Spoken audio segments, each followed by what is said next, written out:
Dragon's Den is open for business. I don't often say this, but your pitch was awful. You've got to be quiet for this little bit, Peter, if that's all right. Ouch. A place where budding entrepreneurs are given a once-in-a-lifetime chance. You have this most bizarre way of answering questions. Stop it. To present their wares to 5 captains of commerce. You wanted to see how credible we are, Yeah. so I'm about to show you. Well, show me. Some will succeed and go on to make millions. Others will fail and leave with nothing. Make him a counteroffer, tell him to shove it where the sun doesn't shine. With the occasional visit from some wealthy VIPs, I can't not give you money. I can't not make you an offer. First deal in the day. I didn't want it anyway. the hunt is on to find the next big money-making idea. Dragons are go. Tonight. Lovely pie. You just basically stuff it in your ear. Yes, that's it. Someone was trying to take 40% of his company over here. Vampire Solomon. Look at his place light up. Look at that. I see this on TV all the time, and I say, why didn't you just take the deal? It's a good deal. Have you seen what Stephen has done here? What? Last chance. What is the defensible intellectual property on this item? So there's enough in there for me to want to make an offer.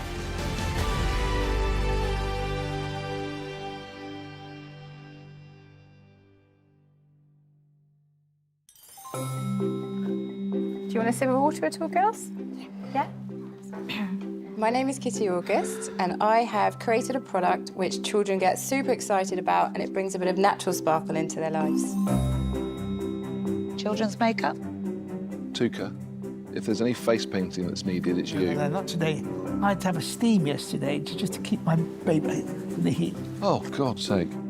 You need to take notes, Peter. This is how you can look this good. I'd rather paint my own toenails. Well, you might well have the opportunity. I'm feeling absolutely petrified going into the den. Mummy, shake your hands, shake your hands. That makes you less nervous. Shake it. But it's such a wonderful opportunity, and I can't wait to show the dragons my products. Very nice. Oh, gosh. Oh, Okay. gosh, Are we ready? Yes. If I was thinking of a dragon that I'd like to invest, Deborah Meaden, she's very much into the natural ingredients. I'm hoping she loves it.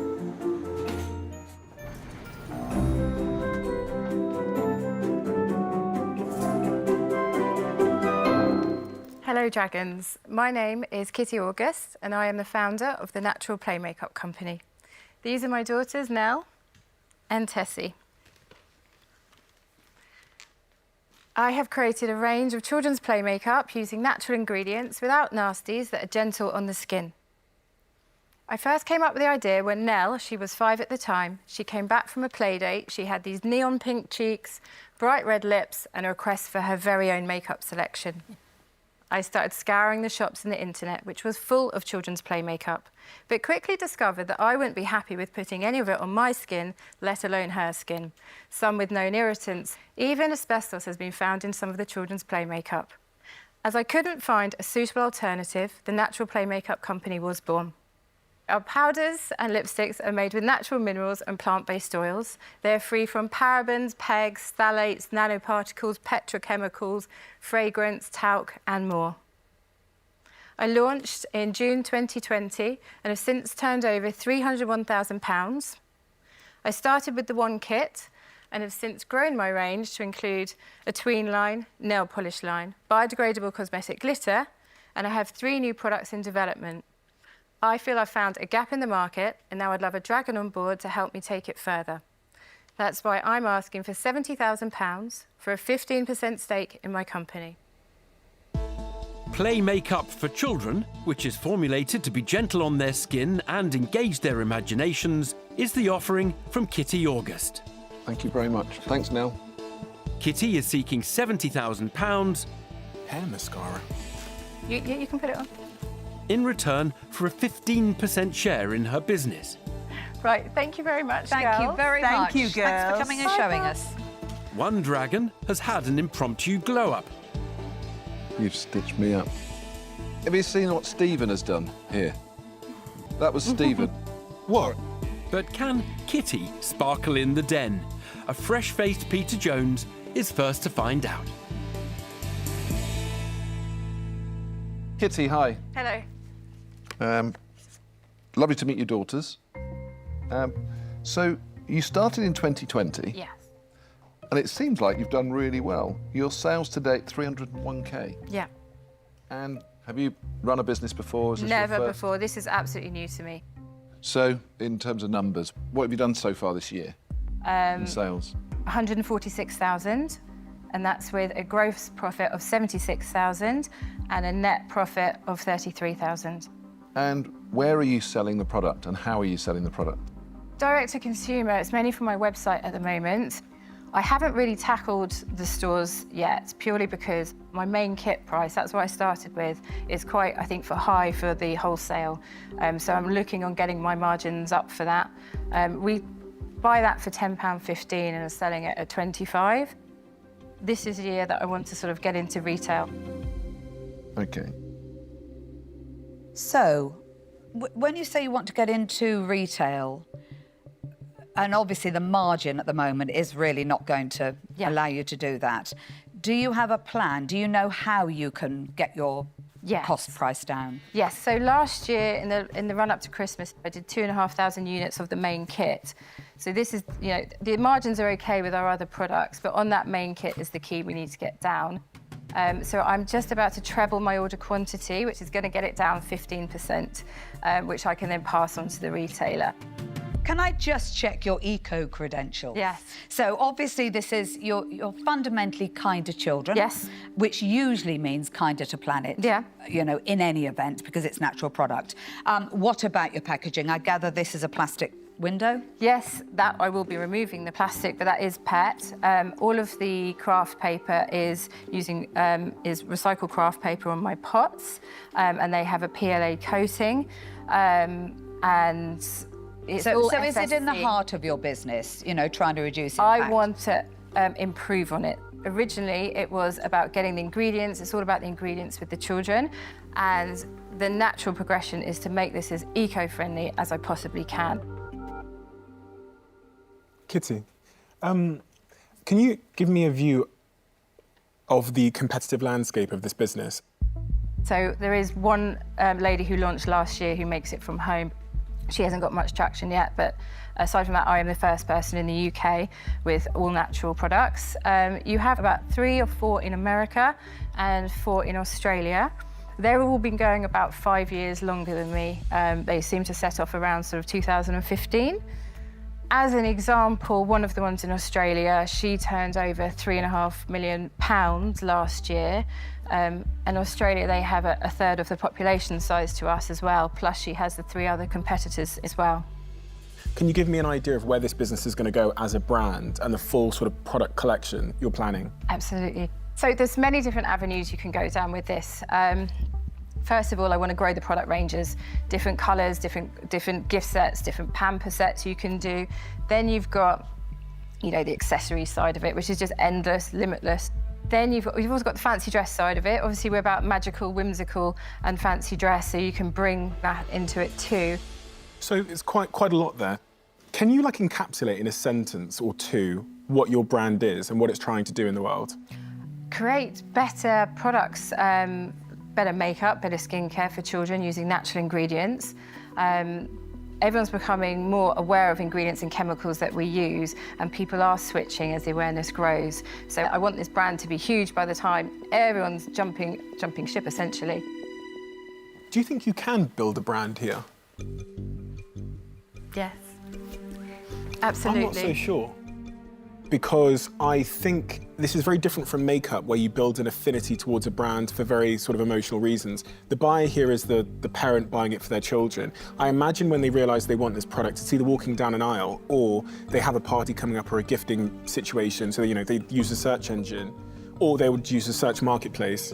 But I don't think you're going to build a big community around it, and I don't think you're going to build a brand. That's my point of view. Am I wrong? Does anyone think I'm wrong about that? I'm not sure about that, because it's an open space at the moment, and if you're the first and the most trusted, Yeah, I'm not sure about that. I'm not really picking up the brand, though. What is the brand? Well, that's a different question. Yeah. Is the branding obvious and clear? Yeah. Is it Stardust? Is your Little brand Stardust. It's the umbrella term as an actual play makeup company, and then we've got Little Stardust, which is the younger girl range, or girls and boys, and then we've got the tween range, which is My Stardust. It could be a bit confusing, and I would be happy to change some of that. Kitty, hi. Hello. So I've got boys, so Yeah. this is a little bit of a new world for me. However, my niece is 3. She's constantly asking. She wants to have a go of our makeup. She wants to have her own makeup. And this, my sister has struggled with this exact thing. Yeah. So I'm quite excited to take this home, actually, and give it a go on it. The interesting thing for me is the whole first mover advantage thing. And I look at this and I think, wish she'd been the second mover. I know that sounds ridiculous, but I wish you'd been the one chasing someone's coattail. Yeah. Because to start getting past the $500,000, $1 million turnover, you need this to be something that everyone understands about. Yeah. And you need to do that education. And that is going to cost millions of pounds in marketing spend to get there. And that's the thing that's stopping me today from thinking, yes, I want to get behind this. Okay. So thank you for the opportunity, but I'm out. Thank you. Kitty, I think you've built a fantastic business. But I was thinking about this industry, and if your thesis about it becoming more and more saturated and you being a first mover is true, then that's why I was looking for some point of defense. And I'm still not sure the brand piece, which I see as your first line of defense, is possible. I think you'll have a good enough business just being the highest ranked person on the search engines and on the search marketplaces. Yeah. But do I think it's going to be a huge business? I'm not sure if I can see that here, so I'm going to say that I'm out. Thank you. Kitty, one part of me can see what can be done with this business. And I think you're good. I think you're very good. And another part of me, I'm not in this sector. I mean, I'm in the children's sector, but I'm not in the makeup sector. And you're going to need a lot of time, effort, and for that reason, I'm out. Kitty, it's always great to see somebody start a business from nothing. Also, your ask is reasonable, 70,000 for 15%. But it really does come down to the size of the opportunity of how you can grab this and own it and bring a brand through that people will ultimately relate to. Yeah. And at the same time, have a product that has at least 70% more margin than you're currently making. Yeah. And that's a real problem, I think. So I'm going to say that I'm out. Thank you. Kitty, so I love what you're doing. It isn't going to be easy. You're going to need to work your margins out. Yeah. But I think you can get that manufacturing cost of this product down quite a bit, a lot more than 15%. Yeah. So that feels fixable to me. I don't think it's a £20 million business, but we'd be happy if we get to £5 million. Yeah. And we'll have told a lot of people stuff that they haven't even thought about. They're just putting it on their children's faces. Yeah. So there's enough in there for me to want to make an offer. Thank you. Were you waiting for the but? No, my husband's like, do not make a noise if they say that. So I'm going to offer you all of the money. I am going to recognise that I can probably make quite a contribution to this business. So I'm going to offer you all of the money, but I want 20% of the business. Fair, Dragon. Very fair. Thank you, Deborah. I'd obviously love to accept your offer. Oh, excellent! Right, I'm coming up. No, we're having a hug. Well done. Kitty, well done. You got the right dragon for this. Yeah, I know I do. I really wanted you, so thank you. Thank you. I can sleep now. You've all been in my nightmares for ages. She's been having nightmares, but now Kitty is living the dream. She exits with £70,000 and the backing of a dragon who can make her play makeup business shine. Well, Deborah, you'll be able to sprinkle your stardust on that business. I'm so pleased I got an investment, and Deborah as well. I couldn't be happier right now.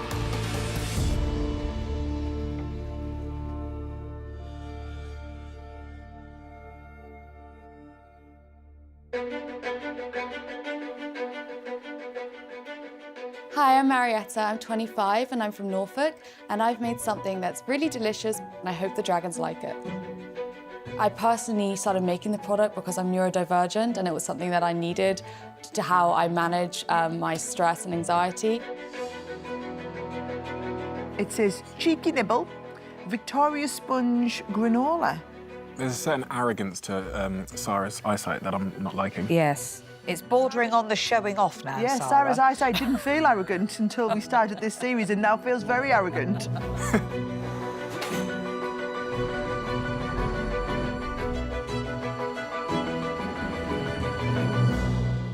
Hi Dragons, I'm Marietta and I'm the founder of Cheeky Nibble, a game-changer brand in the world of snacks. Today I'm asking for £60,000 in exchange for a 10% stake in my company.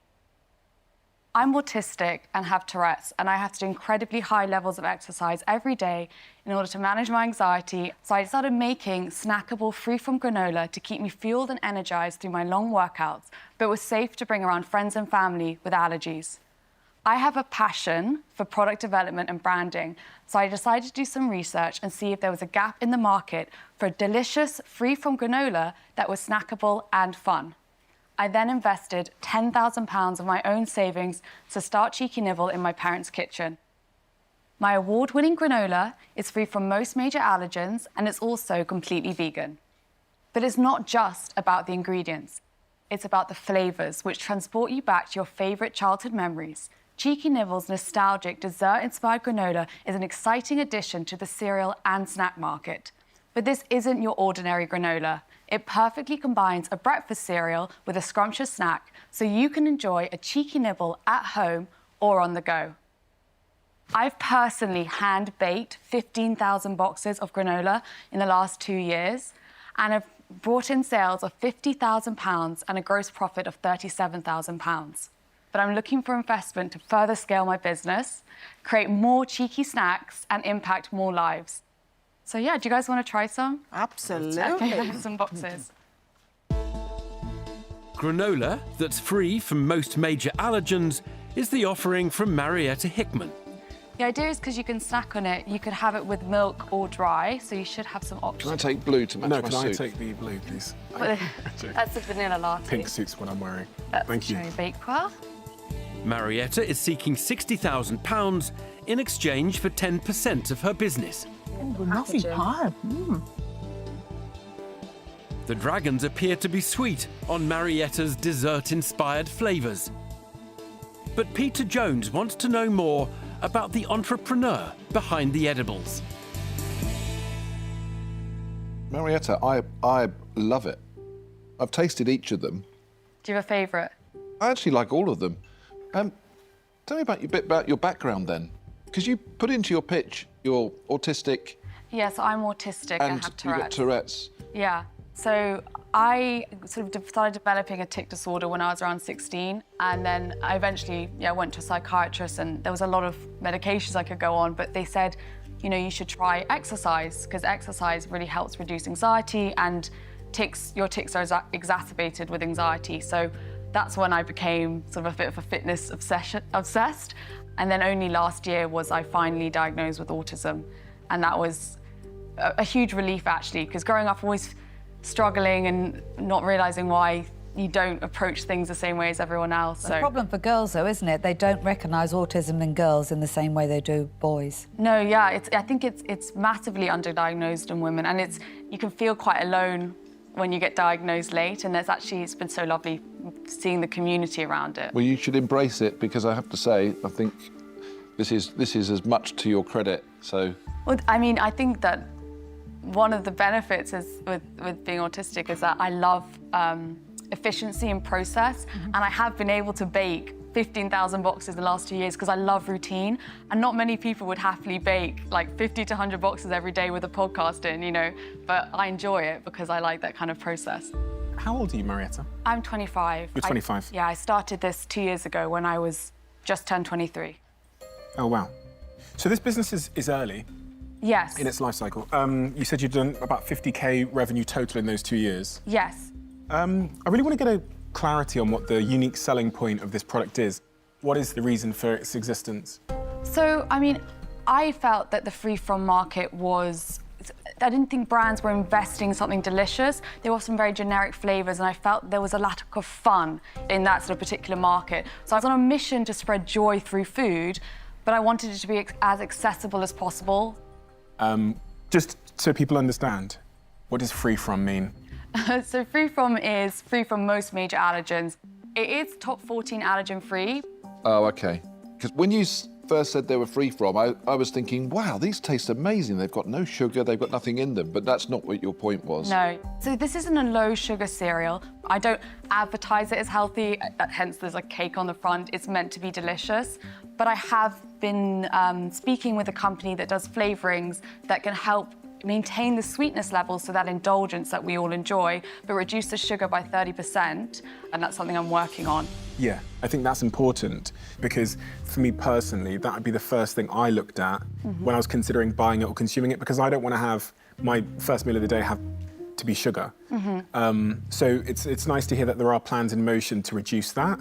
The path to growth in this business, how do you see it growing? Do you see it growing as a D2C business? Would you see as retail being the key sales channel for this business? So my sales split is 60% direct-to-consumer, 40% wholesale. My margin wholesale is around 25% at the moment, but my margin D2C is more like 60%.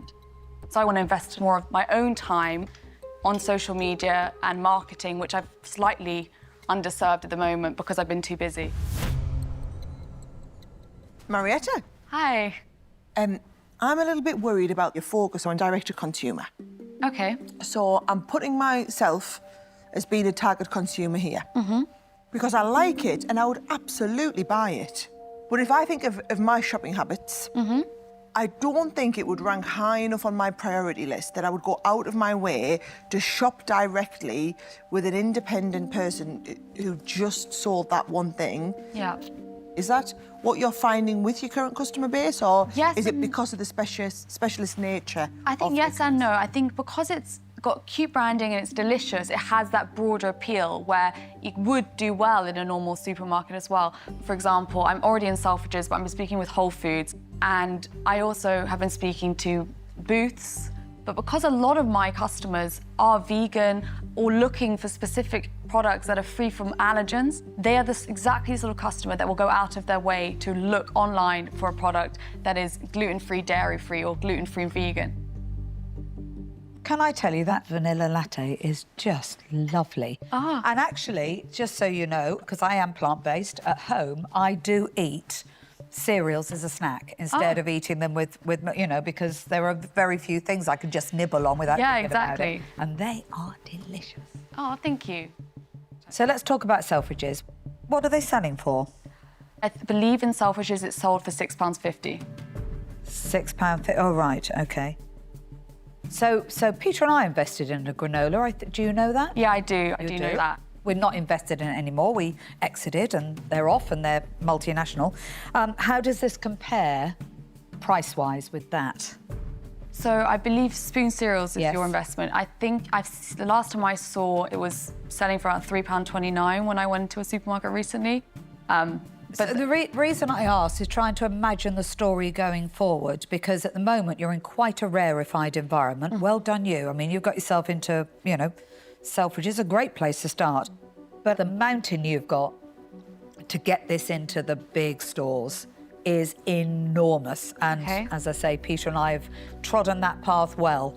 And it's It's tough. It's tough with us, you know, it was tough with us on board. Okay. Because at the end of the day, they want marketing support, they want 3 for 2s, you know, and this is at a product that was selling at half the price that you're selling. Yes. My cost price is £2.94.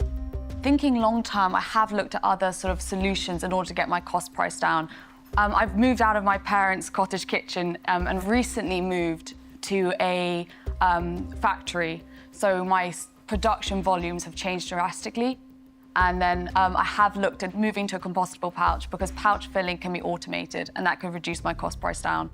So your levers are price down, margin up, Yes. capacity up. Yes. Those are the levers that you're going to have to pull to have any kind of impact Yeah. on grand scale. Yeah. Marietta, I'm going to tell you where I'm at. I am really struggling to get the numbers to add up to something that can make sense. Okay. So your cost price is really high, which is having a knock-on effect of your selling price being really high. And I can see how in a number of little niche retailers, you can get away with a cost price where it's at. I just don't think you're going to get away with that cost price and have success at a bigger scale. And I look and I think, OK, if I came on board and I really tried to accelerate the growth of the business, could we get the business to 10 times bigger than it is now? But then even if we got it to 10 times bigger, the business still isn't big enough to give me a return as an investor. So I won't be investing today, so I'm out. Marietta, Hi. I can sense that you've worked on the product. That's been your focus. Yes. And you should be proud of it. Well, that's great. Thank you. Now, it's the business side of it that needs attention. Definitely look at how do you reduce your costs and get your margins up. You might have something. But today, I'm not going to part with my money, I'm afraid. Okay. So I'm out. Okay, no worries. Thank you. Marietta, I'm going to be really quick here.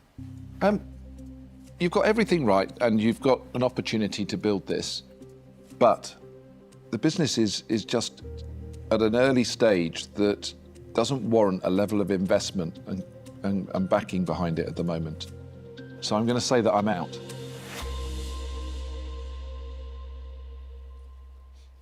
Marietta, I think you're fantastic, but my thing is actually the market.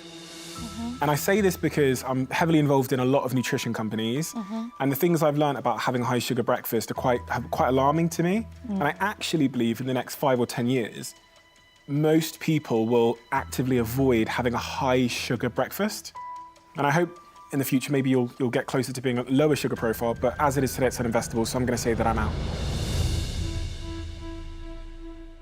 Marietta, so it is lovely. It tastes absolutely delicious. But I think you're going to run out quite quickly of the stores that are going to be able to sell it at the price that you're talking about. Yeah. Then you have got a massive job to do to drive your costs down. That usually means a little bit of compromise on taste or ingredient, and you're not going to like doing that. So I see there are some real barriers ahead, and I think you need to make your own decision over what I want to do with this. But I can't see hitting mainstream, and without that, I don't see the scale, the size of the return on the investment. So I'm afraid I won't be investing. I'm out. Thank you all for your time. Thank you for being here. No, Really, thank you. I blessed, really Marietta. appreciate Good it. to meet you. Good luck. Marietta must leave the den without a deal. But her failure to secure investment hasn't left the young entrepreneur too downhearted. The dragons are very constructive and helpful and kind, definitely kind to me. And I'm proud because doing something like this is outside of my comfort zone.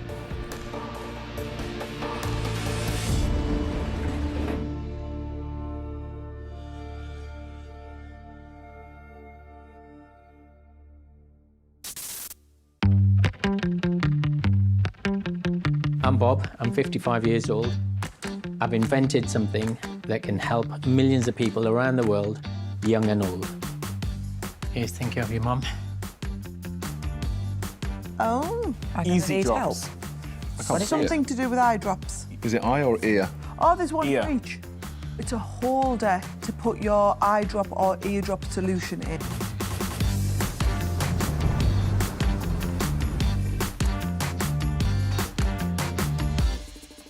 Hello, Dragons.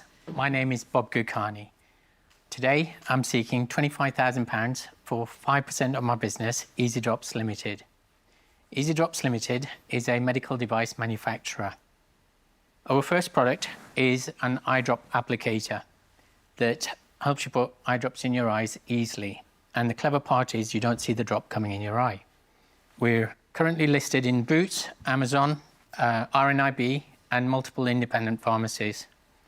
Our second product is an ear applicator that allows you to put solution in your ear canal. And our first customer is Walgreens, USA. What I'm hoping today is that the Dragons help push the products globally. I have some samples here I'd like to give to the Dragons. Here for £25,000 of Dragon cash is Bob Gukani, who's offering 5% of his business selling devices which help apply eye drops. Put the applicator upside down, put the nozzle of the bottle into the applicator, just place it on the eye, push your head right up and keep your eyes wide open and press, and there's no blink reflex. You don't see the drop coming at all. That was loads easier for me than putting eye drops in. And ear drops. You just basically stuff it in your ear? Yes, that's it. You can literally just pop the bottle into the tray, keep your head to the side, and then press and release the solution directly into the ear canal. Stephen Bartlett is struggling to see the need for one of the products. Bob, I'm a bit confused. This has an applicator on it already. Which one, sorry? The eardrop solution. So what's the difference between me using this, like this, versus me just using that and doing it straight into my ear canal? Right. There's a few issues. First is if you've got an ear infection, what you're going to get is transfer of infections. But I'm still going to get that with that. Not really, because the applicator itself is reusable, it's rewashable. Yeah. And what you'll tend to find is that because usually when you buy eardrop bottles, there's no assistance. You normally have people helping you put the drops in. The bottles aren't actually made in a way that helps you put the solution in. So a regular bottle wouldn't have an applicator? Well, they do, because I've had this exact brand prescribed to me. Yeah. And it came with the Yeah. It was like a long red thin tube with a ball on it. That's right. Yeah, and it comes with that usually. Yeah. So it actually came in the box. That's right. So you do get, that's just one brand. There's many different brands and medication for putting solution in your ear canal. So the one you discussed, for example, only works with a certain way of using that. We've got bottles, different varying types of bottles that can work with the same applicator. Okay, maybe I'm just completely wrong. So tell me sales to date. So at the moment, we've only launched the eye applicator. So it's been selling for 2 years in Boots. Currently, we've sold roughly about 50,000 units. And you mentioned Walgreens. So Walgreens have just placed an order for the ear applicator. How big's that order? So the first order is for 7,200 units. Yeah. What's the value of that? $43,000. Well, it's a big order. Yeah. So with your Walgreens, with that order for the States, what's your margin on this? What does it cost you to make? Roughly, it's not fully costed, but it's about 50p, say. But we manufacture in the UK. So what's your profit? Yeah, so we're selling it for to Walgreens for £4.80. But do you have to cover shipping costs, or do you have to... Yeah, so I have to absorb that. So what is that? I'm trying to get to the point of how much have you made net on each of these? You'd be looking at roughly about £3. Well, so you made £20,000 on that first order. Yeah. And how many stores have they put it in? 1,800. So yet they've still yet to go to 8,000 Walgreens. Wow, really good. Bob, we are definitely missing something. We must be, because we're all sitting here looking and not understanding the use case. However, you have a buyer in the States of a really big chain of stores that has bought 7,500 units, nearly, After to go into testing the product. 1,800 stores. Yeah. So I know that we must be missing something. I'm just trying to work out if they're using you as a test case to put you on the shelves in however many stores and then go and design their own. Because if you're making this for 50p, they're going to be able to produce it for even less than your 50p because they'll obviously make it stateside as well, so they haven't got transport costs. And I'm trying to work out if they can just design around your patent. So It's going to be so difficult. What is your primary claim on the ear applicator? Because we did that a while ago, I actually don't really remember each of the claims. If I can't understand what your intellectual property protection is, I can't, in this moment, make a decision whether that's worth the value that you're putting on the company, which precludes me from being able to make you an offer. Sure. So, last chance, what is the defensible intellectual property on this item? So, all I remember is the actual claims, which were the fact that we've got a tray that's connected to a sort of what's the word? A ball, a spherical object with a handle. So I think this proposition lives and dies by its intellectual property. And I can't get my head around really what's protectable from an intellectual property standpoint, which doesn't give me the confidence I need to be able to part with my money today. So I'm out. No problem. Thank you. Bob, can I just ask you, so the eye drop one, I can absolutely understand why the RNIB would want that, and I think that's a really good solution for particularly people who are partially sighted. But I don't see it's going to be useful for enough people to make it something that I want to invest in. The ear one, I think that is completely unnecessary. So I'm not convinced, I'm afraid. So I won't be investing. I'm out. Thank you. I've never sat in the den before and spent so long trying to figure out why a product exists. I'm talking specifically about the earpiece here. I just can't understand it. The eye thing, I understand, and I think there is a market for that, although it's probably a smaller market. Because there's not a big enough pie here for me, I'm going to say that I'm out, but I wish you the best. Thank you very much. Thank you. Bob, what does that cost? The eardrops? Eardrops, they vary. $4.99, $6.99? Yeah. So I've got an earache, $4.99, I buy one of these, and then I'm told I need to get a holder that's costing me $8.99. Psychologically, it's off-putting. That's my concern, whereas if you can combine them, so somebody buys it, they've got the eye drop, they've got your applicator, it's all in one, you'd have what I would call longevity of the brand. You know, it's whether you do that or whether you do a joint collaboration with an eye drop supplier. So we started to get some interest with eye drop manufacturers. In fact, we've just sold 500 to one particular company that's going to be handing them out free to hospitals. I think it's a great idea that Tuka said, because I thought exactly the same. I think you've got something.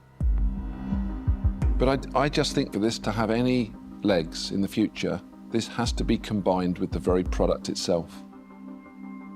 And I can see that ear one packaged with this inside it.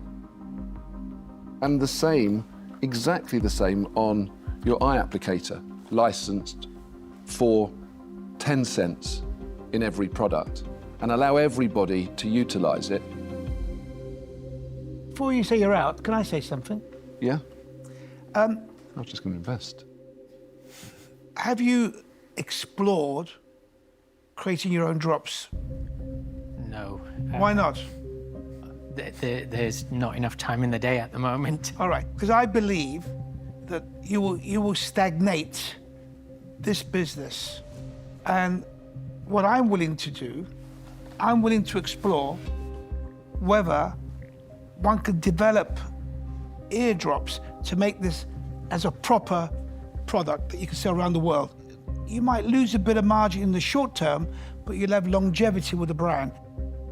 So I'll put up 12.5 grand, that's 50% of the money for 20%. Now, that's only if Peter wants to explore whether we could create a 2-in-1. 12.5K for 20%? Yep. But that would mean 40% of the business? Yep. Yeah, but Bob, do you want to give away 40% of your invention? No. You don't? Because I've been living and breathing this Yeah, I know. for the last 3 years, and You might be at it for another 3 years and still where you are. Have you got a counter offer, Bob, for Tuka? at the moment, I think with the amount of time and effort and money I've invested in the business, I would have said 25,000 was a very reasonable offer for 5%. I would like to hear what you've got to say as well, Peter. Look, I would say good luck, and I think that you should take the advice you've got today. I'm going to make you an offer for half of the money for 15%. And if I got my 12.5K back in 6 months, I'll drop down to 10%. If Tuka's willing to do the same, that means you pay back the 25, you're down to 20%, and you've got 80% of your invention yourself. Tuka's an amazing product guy, and I think that I can really help you on the licensing of this product. And I will match that. Thank you for your offers. Licensing's not the way I envisage these products selling, and the equity being requested's much higher than what I'm willing to sort of relinquish at this particular time. No, and Bob, do you know what? I totally respect that. It's lovely that an inventor gets to keep all of it, and I hope you make it, but so on the basis of the fact not accepting, I can say I'm out. Yep. I'm out, and good luck, Bob. But Thank you very good much. luck. Thank you. Bob. Thank you. Conflicting visions for the future of his business leads Bob to bow out of the deal on offer. But despite leaving empty-handed, he stands firm in his convictions. I'm 100% confident in rejecting the offers because them suggesting about licensing the product wasn't the passion I've got for the longevity of the brand or the products. Licensing, even if it's 10 or 20 cents. That'd be You brilliant. have no idea that if it gets world traction, he could be a multi-millionaire in years to come. I think you're right. I honestly believe the Dragons missed a big fish, that's for sure. It was quite high at the start, but going down to 20%. You're speaking for Yeah. yourself there. He wanted 40%. Someone was trying to take 40% of his company over here. Vampire Solomon.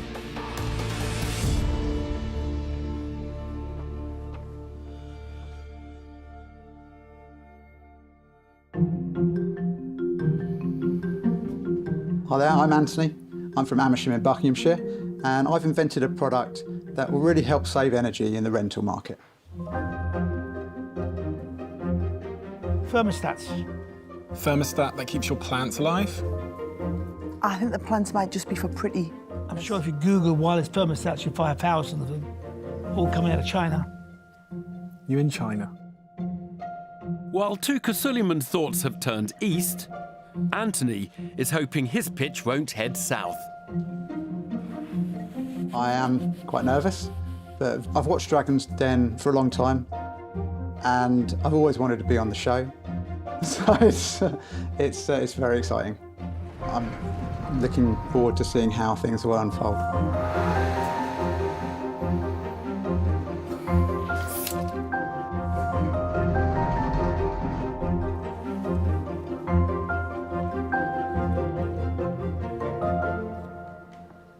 Hello, Dragons. My name's Anthony. I'm here today to ask for £80,000 for a 10% share in my thermostat company, Timerstat. For 20 years, I've been investing in houses of multiple occupation, or HMOs, most of which have been shared student houses, and I'm responsible for paying for the gas and the electricity used in the property. It was on a routine maintenance call where I noticed I had a big problem. It was a hot sunny day and the tenants weren't home, but the heating was on full blast and the windows were wide open. When I spoke to the tenants, they said that the thermostat was too complicated, so they just left the heating running continuously. And when I looked at the thermostat, I completely understood what they were saying. It's far too complicated. So I decided to make something bespoke just for my properties, and the thermostat was born. When a tenant wants to turn the heating on, they just press this top left-hand button here, and that adds time to a timer. Typically, they can add up to 2 hours. When that timer runs to 0, the heating will turn off. It means that the landlord isn't paying to heat an empty house, which obviously saves money and saves energy. The tenant can then add more time to the timer whenever they choose, but it cannot be left running continuously. One other function is something called the comfort mode. The landlord can choose to activate the comfort mode if they wish.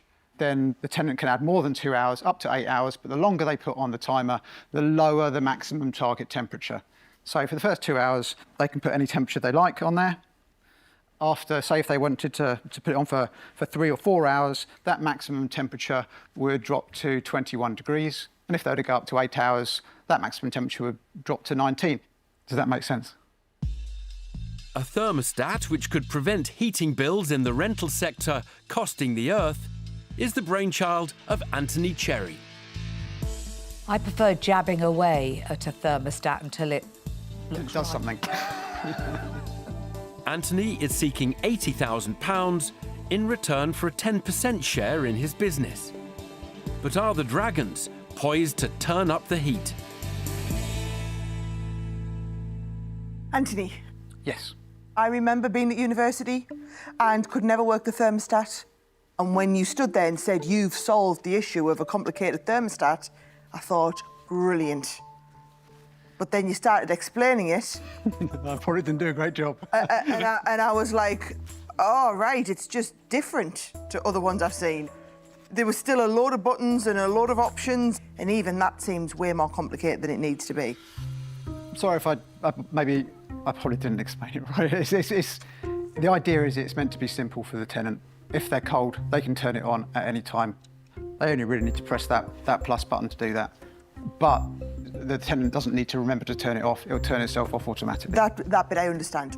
So are you already selling this commercially, or are you at the stage where you want to launch it? No, this is actually the third evolution of the thermostat. The first one was launched in 2016. OK. So, talk to me about the turnover of the business for the last few years. So, year-end 21 was 175,000. Year-end 22 was 181. And then last year, so year-end 2023, we had 394,000. Oh, wow. And are you making good profits? Yes, making good profits. So last year's gross profit was 228,000, net profit of 93,000. Sounds good. Sounds like a success story so far. Well done. Thank you. Anthony Tucker, you've sold a few. Yeah, we sold 12,735. So who have you sold them to? What's your route to market? So HMO landlords. So I do Google ads, advertising, a little bit of social media, and I speak at property investor network kind of meetings about energy saving in houses of multiple occupation. Right, because I'm involved in co-living. So I've got a project now in West London where I'm doing 129 units. Look at his face light up. Look at that. My partner, Look at that. I like sales. My partner, they're about to do 1,000 units. So what's the trade price of that compared to your normal thermostat? It's probably more. How much? So the prices are £169.99 to £229.99, depending on which model you have. But you can get thermostats for 20 quid. You can, but they're not going to save you the amount of money that a thermostat saves you. So you're saying that your product could be up to 10 times more expensive, right? Yeah. However, you claim that the payback period is how long? In an HMO, probably a month. Wow, that's quite a statement. The bills in HMOs can often be £400 a month just for gas.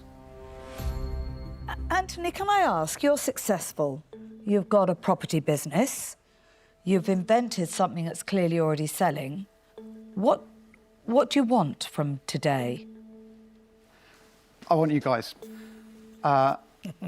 You're 5 of the best people in the country at turning small businesses and helping them grow into big businesses. And I know that you guys will be able to help me on that journey. So what do you think that help looks like? I think that help looks like getting me in the right situation with people like people who run holiday parks, because I can see a big opportunity with holiday caravans. There's 365,000 holiday caravans in the UK. There's over 500,000 listings on Airbnb. So these are 2 markets that I haven't even really touched yet or been focused on yet that I can get into. Deborah, you look excited. Well, you know, I spent my life in caravan parks. I had over 1,000 units, 1,500 units. If I have my holiday parks now, would I spend that money on this? The problem is that I would have to do it to all of them to make it worth me doing it to any of them. So that makes it a massive capital expenditure. Why would you have to do it to all of them, not to keep it uniform among the... Yes, because, so when you think about the systems, at the moment what happens, you get your cleaners go in, they have a set of things that they have to do at the end of this. At the moment, it would be, if we had these in, I would just say, right, we'll go in, and the last thing you do, you switch the heating switch on, that's off you go. When you start saying you do that to that one, and that to that one, and that to that one, and that, it doesn't happen. It becomes a complete nightmare. So these are the practicalities, these are the things you don't think about until you've actually physically had to do it. So that is a big capital expenditure. And I'm not sure when that would have got to the top of the list. Would you trial it in one of your smaller sites? I would, but that wouldn't then necessarily lead to me. I would still have the same CapEx barriers going forward. And I don't know when I would have decided to put those across all of our units. So I'm out. Anthony, well done. You've done a really good job, and you're solving a very real problem. I, for one, absolutely hate thermostats. I almost have like a personal vendetta against them because when I see a thermostat, I feel like I'm playing a video game where I just don't know the controls. But I'm not completely excited by the category in the industry. I think that's really where I'm getting hung up. As a business, great. But in terms of the passion that I would need to join you on the mission, not so great. So I wish you the very best, and I'm going to say that I'm out. Thank you.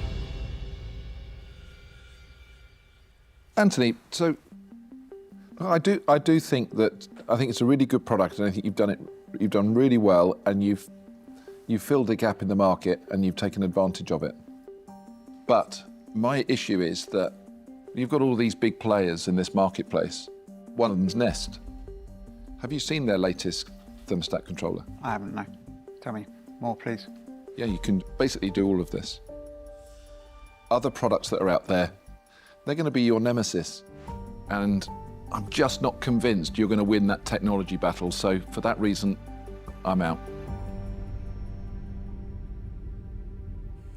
Anthony, even now, at the grand old age of 39 years old, I still couldn't tell you how to work the thermostat in our house.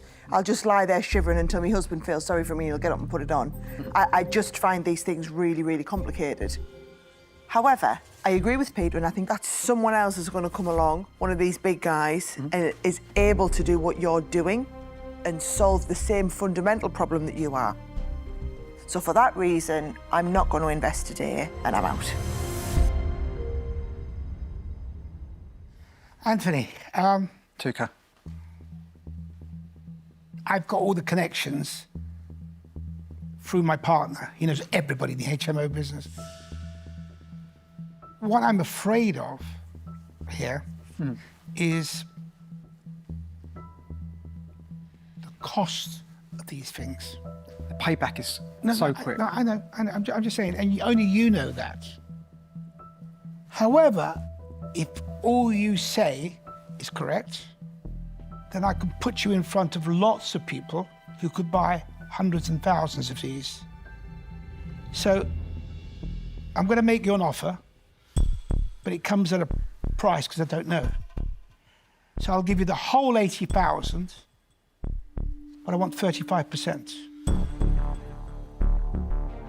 And when I get my money back, I drop it down to 25%.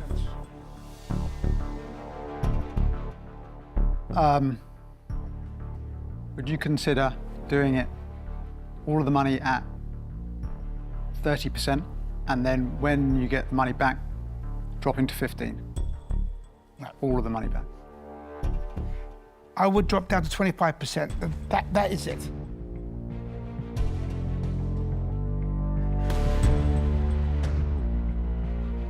If you drop to 20, you've got a deal. No.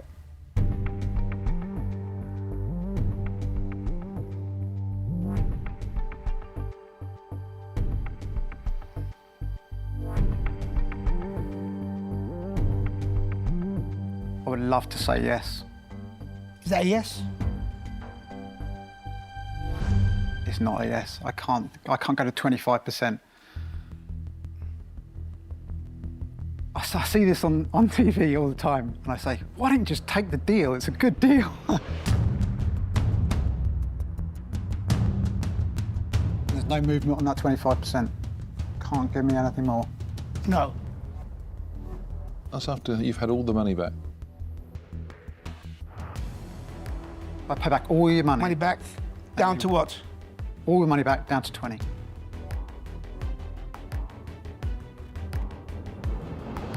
Okay, come on. Oh, good. I was thinking I'm going to kick you if you don't take that deal. All right, okay? A moment to savour for the heating entrepreneur. Well done, Anthony. Cheers, thank you. Who, despite leaving the den with £80,000 Well done. and a dragon, has managed to keep his cool.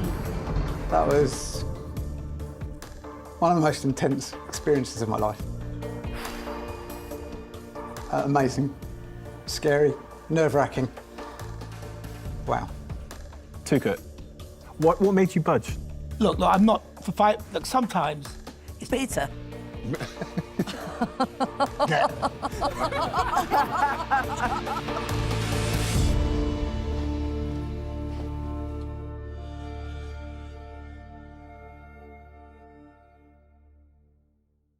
Next time on Dragon's Den. Welcome back. I'm so happy to be back again. I thought I needed to spend a little bit more money. I think you have a possibility of almost getting 3 Musketeers.